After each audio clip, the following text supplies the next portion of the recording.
અર્જુનનાથ મંદિરની સંરક્ષણ દિવાલ ન બનતા આજરોજ સંખેડા બંધ રાખવામાં આવ્યો હતો। સંખેડા ખાતે આવેલ ઉચ્ચ નદીના કિનારે આવેલ અર્જુનનાથ મહાદેવ મંદિરની સંરક્ષણ દિવાલ નહીં બનતા શિવભક્તોએ સંખેડા નગરને બંધનું આજે એલાન આપ્યું હતું।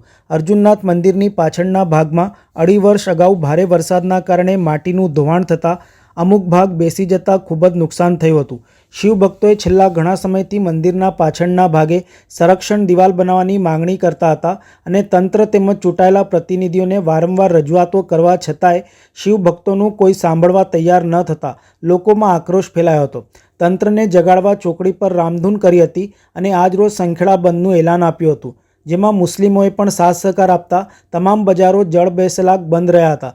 શિવભક્તોનું કહેવું છે કે તંત્ર જો વહેલી તકે કામગીરી શરૂ નહીં કરે તો ભક્તો ભૂખ હડતાલ તેમજ ઉગ્ર આંદોલન કરશે તેવી ચીમકી આપી હતી। બંધ રાખવાનું કારણ અમારી જે અર્જુનનાથ મંદિરની પાછળના ભાગે જે સંરક્ષણ દિવાલ બનાવવા માટે છેલ્લા 2 વર્ષથી સરકારશ્રી પાસે ભીખ માંગી રહેલા છે, પણ અમારી ભીખ સરકારશ્રી સંતોષી શકતી નથી। એના કારણે આ બજાર બંધ કરવાનું કારણ ઊભું થયું। જો હજુ પણ સરકાર જો નહીં જાગે તો અમે આવનાર દિવસોમાં અમે અમારા ઉપવાસ ઉપર બેસવાના છે મામલતદાર કચેરીની બહાર, અને સમય આવે રસ્તા રોકો આંદોલન પણ કરવાના છે। સંખેડા ગામ સદંતર બંધ રહ્યું છે તે દરેક જાતિ જ્ઞાતિ ધર્મના લોકોને સંખેડા અર્જુનનાથ મંદિર બચાવો સમિતિ દ્વારા એમનો ખૂબ ખૂબ આભાર વ્યક્ત કરીએ છીએ અને સાથે સાથે કહેવા માગીએ છીએ કે આ દિવાલ એ અમારા આસ્થાનું પ્રતીક છે।